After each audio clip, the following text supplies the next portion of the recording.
കേരളത്തിലെ കായിക മേഖലയെ കൂടുതൽ മികവിലേക്ക് നയിക്കേണ്ട സംഘടനകളിൽ അഭിപ്രായ വ്യത്യാസവും അധികാര തർക്കവും രൂക്ഷം. കായിക മന്ത്രിയുടെയും ഒളിമ്പിക് അസോസിയേഷന്റെയും സ്പോർട്സ് കൗൺസിലിന്റെയും ഈ അഭിപ്രായ ഭിന്നതകളാണ് കായിക രംഗത്തെ പിന്നോട്ട് വലിക്കുന്നത്. ദേശീയ ഗെയിംസിലെ കേരളത്തിന്റെ ദയനീയ പ്രകടനം അതിന്റെ അവസാനത്തെ ഉദാഹരണമാണ്. കേരളത്തിന്റെ കായിക മേഖലയിൽ ഇപ്പോൾ നടക്കുന്നത് തമ്മിലടി എന്ന കായിക വിനോദമാണ്. ഒന്നാമത്തെ ടീം കേരള ഒളിമ്പിക് അസോസിയേഷൻ, രണ്ടാമത്തേത് ഈ സ്പോർട്സ് കൗൺസിലും നമ്മുടെ കായിക മന്ത്രി. ഒളിമ്പിക് അസോസിയേഷന്റെ ഈ സ്മാഷോട് കൂടിയാണ് തമ്മിലടി മത്സരത്തിന് തുടക്കമായത്. കേരളത്തിൻ്റെ ചരിത്രത്തിൽ കായിക മേഖലയിൽ നാഷണൽ ഗെയിംസിൽ ഏറ്റവും മോശപ്പെട്ട പ്രകടനമാണ് നമുക്ക് കാഴ്ചവെക്കേണ്ടി വന്നത്.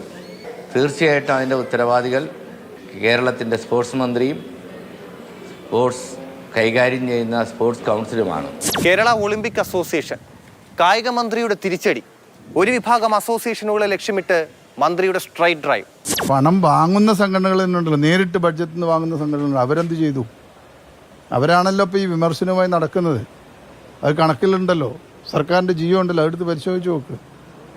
അപ്പോൾ ഈ പുട്ടടി എന്ന് ഉദ്ദേശിച്ചത് അത് തന്നെയാണ്. കൂട്ടത്തിൽ മന്ത്രി പറഞ്ഞ ഈ പ്രസ്താവന ഫൗളായി. ഒരു സെറ്റിൽമെൻ്റ് ഉണ്ടായി. നിങ്ങൾക്ക് സ്വർണം ഹരിയാന എടുക്കട്ടെ, സിൽവർ കേരളം വാങ്ങിക്കും. അതിന് സെറ്റിൽ ചെയ്ത് പോകുന്നില്ലേ സംഘടന?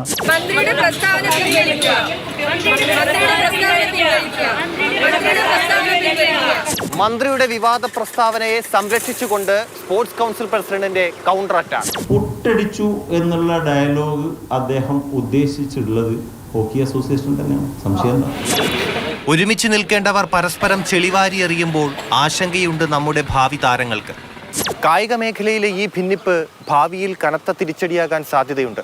ദോഷം മൈതാനങ്ങളിൽ നമ്മുടെ നാടിനു വേണ്ടി വിയർപ്പൊഴുക്കുന്ന കായിക താരങ്ങൾക്കാണ്. ടി. എസ്. ഹരീഷ്ണ, മാതൃഭൂമി ന്യൂസ്, തിരുവനന്തപുരം.